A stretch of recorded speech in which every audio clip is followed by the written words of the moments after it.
छत्तीसगढ़ की 90 सीटों पर 2 चरणों में चुनाव संपन्न हो गए हैं। 3 दिसंबर को मतगणना के बाद प्रदेश में किसकी सरकार बनेगी यह तय हो जाएगा।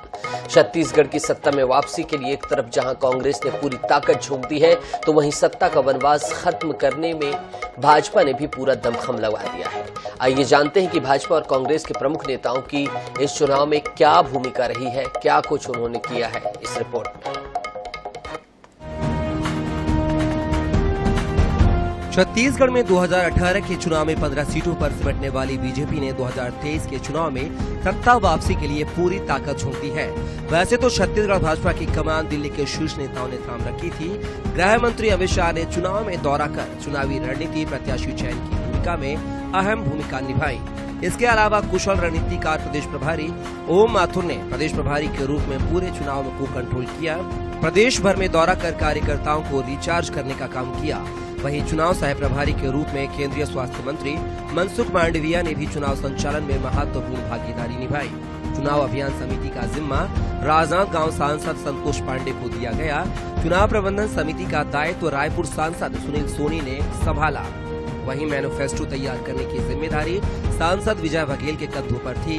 चुनाव प्रबंधन का दायित्व संभालने वाले सांसद सुनील सोनी ने कहा कि शीर्ष नेतृत्व ने जिसको जो जिम्मेदारी दी, सभी ने उस जिम्मेदारी को पूरी लगन से पूरा किया।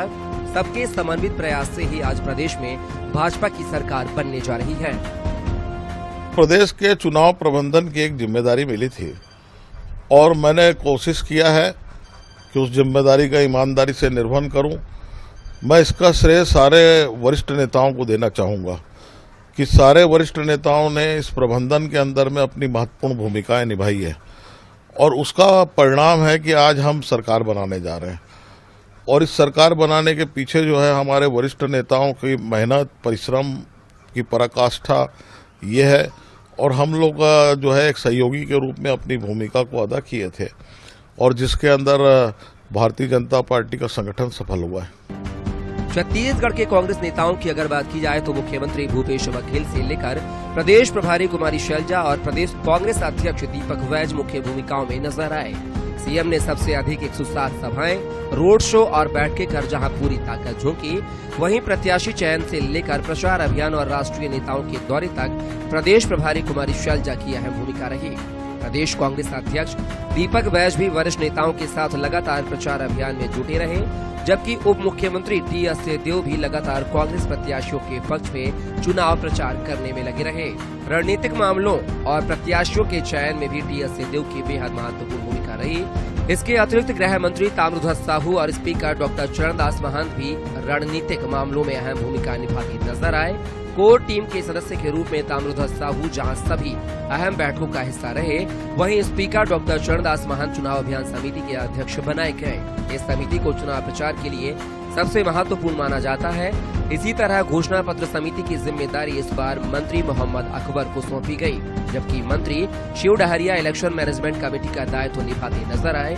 मंत्री रविंद्र चौबे कम्युनिकेशन कमेटी के प्रमुख बनाए गए। वहीं कांग्रेस के राष्ट्रीय सचिव चंदन यादव और सप्तगिरी शंकर उल्का और संयुक्त सचिव विजय जांगीड़ भी लगातार प्रदेश के दौरे में रहे। तीनों प्रभारी सचिवों ने प्रत्याशियों के चयन से लेकर रणनीतिक मोर्चे और चुनाव प्रबंधन में अहम भूमिका निभाई। वहीं कांग्रेस के राष्ट्रीय नेतृत्व ने भी प्रचार अभियान में खासा समय दिया। राष्ट्रीय अध्यक्ष मल्लिकार्जुन खड़गे से लेकर राहुल गांधी और प्रियंका गांधी तक सभी बड़े नेताओं ने चुनाव अभियान में पूरी ताकत झोंक दी। पीसीसी चीफ दीपक वैज कहते हैं कि सभी नेताओं के सहयोग और राष्ट्रीय नेताओं की वजह से ही कांग्रेस चुनाव में बेहतर प्रदर्शन कर पाई है और एक बार फिर कांग्रेस की सरकार बनने जा रही है। पूरी चुनाव के दौरान सिर्फ छत्तीसगढ़ की जनता को डराने में, यहाँ के अधिकारियों को डराने में और छत्तीसगढ़ के लिए एक माहौल अशांत करने का माहौल उन्होंने, डर का, भय का माहौल उन्होंने बनाने का प्रयास किया, ताकि डरा के, चाहे ईडी के माध्यम से हो, आईटी के माध्यम से हो, उससे चुनाव जीत सके। ये इन्होंने प्रयास किया। लेकिन छत्तीसगढ़ की जनता, मैं शुरू से कहते आ रहा था, स्वाभिमानी है, सरल है, सीधे है और उन्होंने इस समय फिर से कांग्रेस को जनादेश दिया है। पूरे चुनाव में भाजपा और कांग्रेस के राष्ट्रीय नेताओं ने लगातार दौरा कर पार्टी के पक्ष में माहौल बनाने का काम किया। वहीं प्रदेश के नेता प्रबंधन और रणनीतिक मोर्चे पर डटे नजर आए। दोनों ही पार्टियों ने प्रबंधन की पूरी एक्सरसाइज के माध्यम से माहौल अपने पक्ष में तैयार करने की कोशिश की, लेकिन किस पार्टी को इसका कितना लाभ होगा यह तो चुनाव के परिणाम ही बताएंगे। रायपुर से INS 24/7 के लिए स्वप्निल गौर खेड़े और गौरव शर्मा की रिपोर्ट।